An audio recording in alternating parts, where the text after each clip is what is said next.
শুভ সকাল প্রিয় দর্শক, একুশে টেলিভিশনের প্রভাতী আয়োজন একুশে সকাল অনুষ্ঠানে আপনাদের সকলকে স্বাগত জানাচ্ছি আমি রোমানা আমিন। প্রিয় দর্শক, প্রকৃতি যেমন বৈচিত্র্যময়, আমাদের জীবনও কিন্তু তেমনই বৈচিত্র্যময়। আর এই বৈচিত্র্যময় প্রতিটি পরিবর্তনই হোক মানুষের জীবনে সুখ ও আনন্দময়। দর্শক, সবাইকে আবারও আমন্ত্রণ জানাচ্ছি একুশে সকাল অনুষ্ঠানের আজকের এই আয়োজনে। আজ একুশে সকাল অনুষ্ঠানের বিভিন্ন অংশে থাকছে আজ ও আগামীকালের আবহাওয়ার খবর, আমাদের উদ্ভিদ আমাদের পরিবেশ, ঝটপট রেসিপি, ঘরের খাবার, মজার খাবার, জানেন কি আমাদের টুকিটাকি, এবং থাকছে প্রিয় শিল্পীর মিউজিক ভিডিও। দর্শক, শুরুতেই আজ ও আগামীকালের আবহাওয়ার খবর। আজ মঙ্গলবার, ৩রা আষাঢ় ১৪৩২ বঙ্গাব্দ, ১৭ই জুন ২০২৫ খ্রিস্টাব্দ, ২০ জিলহজ ১৪৪৬ হিজরি গ্রীষ্মকাল। আজকে সূর্যাস্ত সন্ধ্যা ৬টা ৪৭ এবং আগামীকাল সূর্যোদয় সকাল ৫টা ১১। এদিকে আবহাওয়া অধিদপ্তরের পূর্বাভাসে বলা হয়েছে, আজ মঙ্গলবার অস্থায়ীভাবে আংশিক মেঘলা আকাশ সহ সারা দেশের আবহাওয়া প্রধানত শুষ্ক থাকবে। এছাড়া ঢাকা, রংপুর ও সিলেট বিভাগের কিছু কিছু জায়গায় বজ্রসহ বৃষ্টি হতে পারে।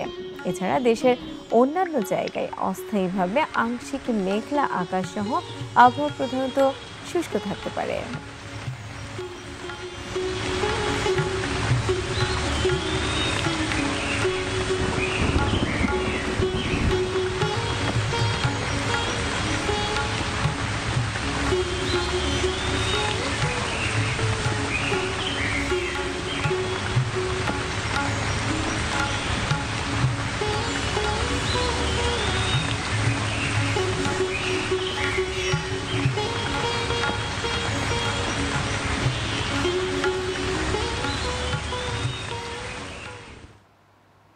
দর্শক, এতক্ষণ দেখছিলেন আবহাওয়ার খবর। প্রিয় দর্শক, আমাদের এ পর্যায়ে শুরুতে আয়োজনে রয়েছে আমাদের উদ্ভিদ আমাদের পরিবেশ এই সেগমেন্টে।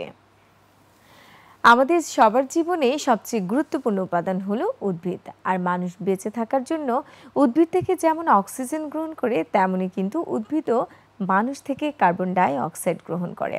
প্রিয় দর্শক, এমনই কিছু উদ্ভিদের বৈশিষ্ট্য নিয়ে সাজানো হয়ে থাকে আমাদের উদ্ভিদ আমাদের পরিবেশ এই সেগমেন্টে।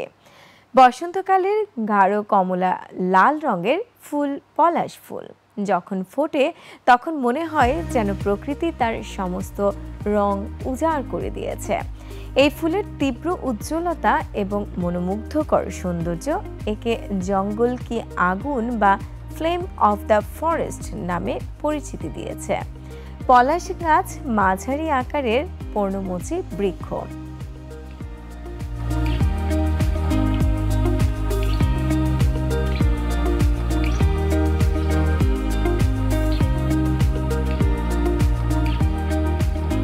শীতকালে এর পাতা ঝরে পড়ে এবং বসন্তের শুরুতে গাছে থোকা থোকা ফুল ফুটতে শুরু করে।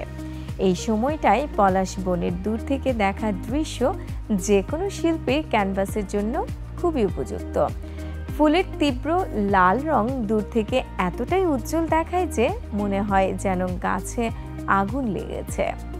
এ কারণেই এর এমন নামকরণ। পলাশ ফুল শুধু সৌন্দর্যেই নয়, এর রয়েছে বহুবিধ ব্যবহারও।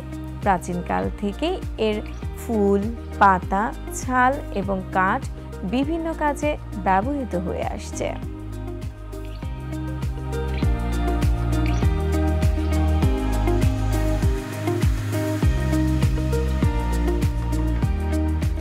এছাড়া পলাশ ফুল থেকে প্রাকৃতিক রং তৈরি হয়, যা ঐতিহ্যবাহী পোশাক এবং বিভিন্ন উৎসবে ব্যবহৃত হয়ে থাকে।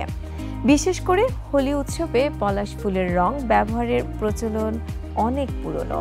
এর ছাল থেকে আঁশ তৈরি হয় এবং পাতা দিয়ে তৈরি হয় থালাবাটি, যা আজও গ্রামীণ জীবনে ব্যবহৃত হয়। এর কাঠ নরম হলেও জ্বালানি হিসেবে খুবই ব্যবহৃত হয়।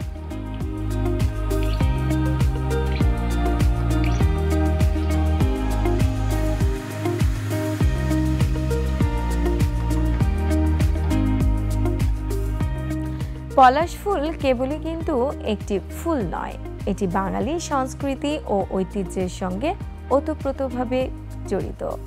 বহু কবিতা, গান ও লোককথায় পলাশ ফুলের উল্লেখ পাওয়া যায়।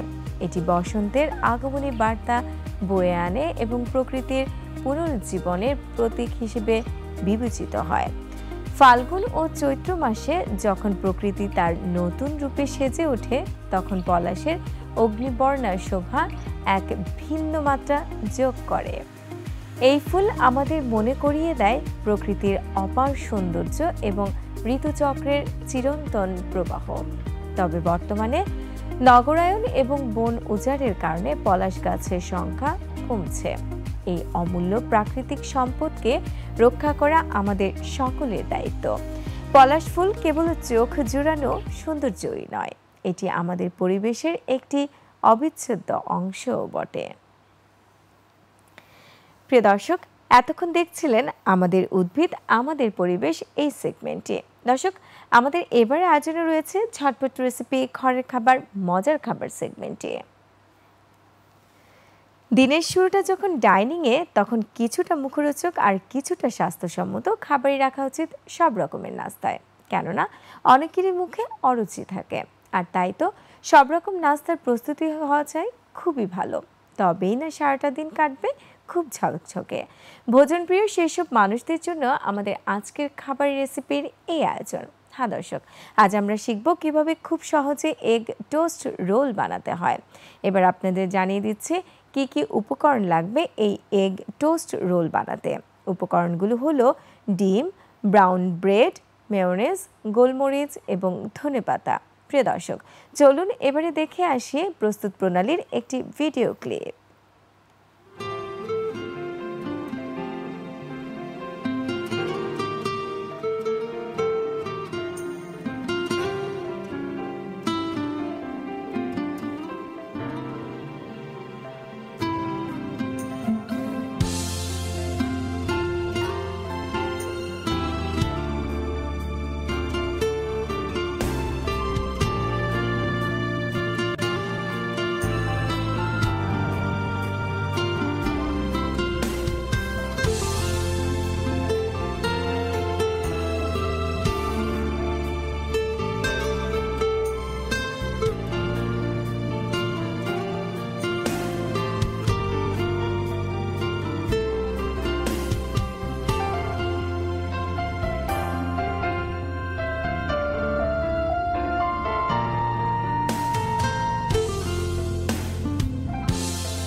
প্রিয় দর্শক, এতক্ষণ দেখছিলেন ঝটপট রেসিপি, ঘরের খাবার, মজার খাবার সেগমেন্টটিতে এগ টোস্ট রোল বানানোর একটি ভিডিও ক্লিপ।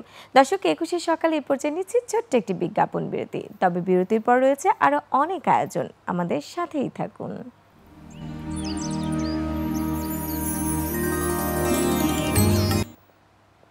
প্রিয় দর্শক, বিরতির পর আবারও স্বাগত জানাচ্ছি 21শে টেলিভিশনের প্রভাতী আয়োজন 21শে সকালের আজকের আয়োজনে। দর্শক, আমাদের এবার আয়োজনে থাকছে জানেন কি সেগমেন্টে।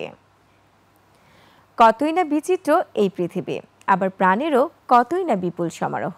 পৃথিবী জুড়ে রয়েছে নানা ধরনের প্রাণীর ও পতঙ্গের অস্তিত্ব, আর সেসব সম্পর্কে আমাদের ধারণাই বা কতটুকু। হ্যাঁ দর্শক, আজ আমরা জেনে নেব তেমনই কিছু জানা অজানা তথ্য আমাদের এই জানেন কি সেগমেন্টটিতে। রাতের রহস্যময় উড়ন্ত স্তন্যপায়ী প্রাণী যার নাম বাদুড়। এটি একমাত্র উড়ন্ত স্তন্যপায়ী প্রাণী যা পৃথিবীর প্রায় সব মহাদেশে বিশেষ করে অ্যান্টার্কটিকা বাদে দেখতে পাওয়া যায়। এদের ডানার গঠন এবং রাতের বেলায় বিচরণের ক্ষমতা এদেরকে অন্যান্য স্তন্যপায়ী থেকে স্বতন্ত্র করে তুলেছে। পৃথিবীতে প্রায় ১৪০০ প্রজাতির বাদুড় রয়েছে, যা স্তন্যপায়ী প্রাণীদের মধ্যে ইঁদুরের পরেই দ্বিতীয় বৃহত্তম দল। বাদুড়ের সবচেয়ে উল্লেখযোগ্য বৈশিষ্ট্য হলো তাদের ডানা। এদের ডানা আসলে পরিবর্তিত অগ্রপদ, যা পাতলা চামড়ার প্যাটাগিয়াম একটি ঝিল্লি দ্বারা গঠিত এবং এটি এদের লম্বা আঙ্গুল ও শরীরকে সংযুক্ত করে। এই বিশেষ ডানার কারণেই এরা উড়তে সক্ষম হয়। বাদুড় সাধারণত নিশাচর প্রাণী। দিনের বেলায় এরা গুহা, গাছের কোটর, পুরনো দালান বা জনমানবহীন স্থানে বিশ্রাম নেয় এবং রাতের বেলায় খাবারের সন্ধানে বের হয়।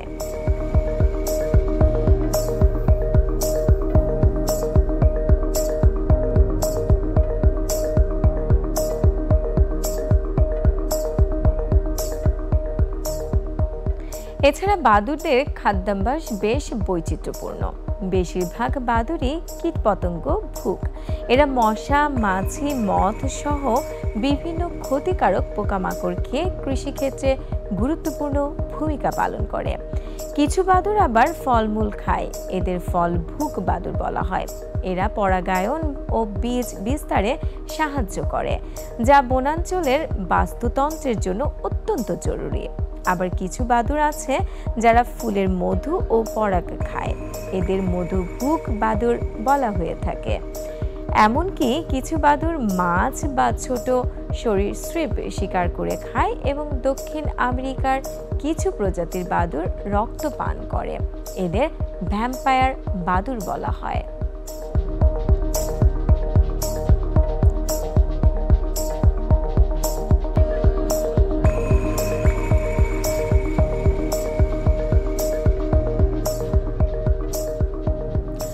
বাদুড়ের কিন্তু আরেকটি অসাধারণ ক্ষমতা হলো ইকোলোকেশন বা প্রতিধ্বনি দ্বারা অবস্থান নির্ণয়। বেশিরভাগ নিশাচর বাদুড় এই পদ্ধতির উপর নির্ভর করে চলাচল ও শিকার করে থাকে। এরা উচ্চ কম্পাঙ্কের শব্দ উৎপন্ন করে এবং সেই শব্দের প্রতিধ্বনি শুনে আশেপাশের বস্তুর অবস্থান, দূরত্ব ও আকার সম্পর্কে জানতে পারে। এই পদ্ধতি এতটাই নিখুঁত যে এরা সম্পূর্ণ অন্ধকারেও দক্ষতার সাথে উড়তে ও শিকার ধরতে পারে।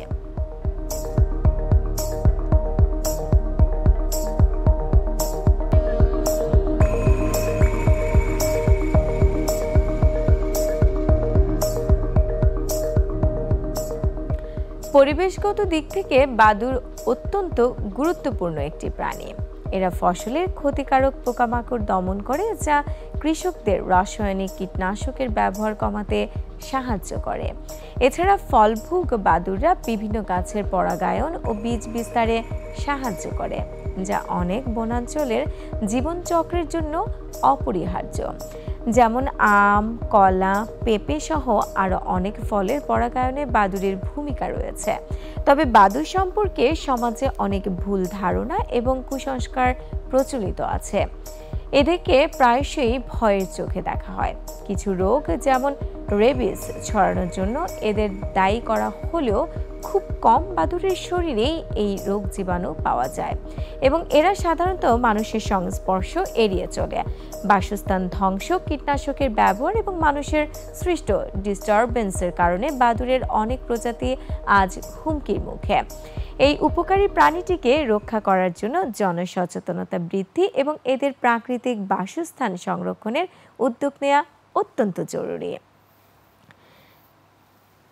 প্রিয় দর্শক, এতক্ষণ দেখছিলেন জানেন কি সেগমেন্টটি। দর্শক, 21শে সকালে এই পর্যায়ে আবার নিচ্ছি ছোট্ট একটি বিজ্ঞাপন বিরতি। কোথাও যাবেন না, কেননা বিরতির পর ফিরছি আমাদের টুকিটাকি সেগমেন্ট এবং প্রিয় শিল্পীর একটি মিউজিক ভিডিও নিয়ে। আমাদের 21শে সকালের এই আয়োজনের সাথেই থাকুন।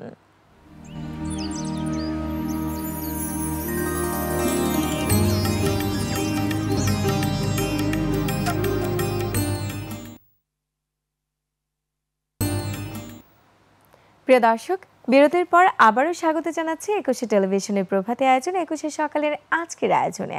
দর্শক, আমাদের এবার আয়োজনে রয়েছে আমাদের টুকিটাকি সেগমেন্টে। আমাদের টুকিটাকি সেগমেন্টের আজকের আয়োজন কিন্তু ছোট্ট বন্ধুদের জন্য। আমাদের সবার বাসায় অব্যবহৃত বিভিন্ন রকম জিনিসপত্র থাকে, কি তাই না? আর এই অব্যবহৃত জিনিসগুলো দিয়েই কিন্তু ছোট্ট বন্ধুরা তোমরা চাইলে বাসায় বসে বসে বিভিন্ন রকম খেলনা সামগ্রী তৈরি করে নিতে পারো খুব সহজেই। তাই তো তোমাদের জন্য আজকের এই বিশেষ আয়োজন। হ্যাঁ ছোট্ট বন্ধুরা, আজ আমরা শিখব কিভাবে কাগজ দিয়ে খেলনা ঝুড়ি বানাতে হয়। চলো এবারে জানিয়ে দিচ্ছি কাগজের খেলনা ঝুড়ি বানাতে কি কি উপকরণ লাগবে। উপকরণগুলো হলো যে কোনো রঙের কাগজ, যেমন লাল, নীল, হলুদ, সবুজ ইত্যাদি। ছোট্ট বন্ধুরা, চলো এবারে দেখে আসি কাগজ দিয়ে খেলনা ঝুড়ি তৈরির একটি ভিডিও ক্লিপ।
প্রিয় দর্শক, এতক্ষণ দেখছিলেন আমাদের টুকিটাকি সেগমেন্টটিতে প্রিয় ছোট্ট বন্ধুদের জন্য কাগজ দিয়ে খেলনা ঝুড়ি তৈরির একটি ভিডিও ক্লিপ। প্রিয় দর্শক, একুশে সকাল অনুষ্ঠানটি আপনাদের কাছে আসলে কেমন লাগলো? আপনারা কিন্তু চাইলেই আপনাদের যে কোনো পরামর্শ, মতামত এবং ভালো লাগা কিংবা মন্দ লাগা খুব সহজে জানাতে পারেন এই ঠিকানায়। প্রযোজক একুশে সকাল, একুশে television limited, Jahangir tower, 10 Kazi Nazrul Islam Avenue, কারণ বাজার, ঢাকা 1215। ফোন 880255014316 থেকে 25।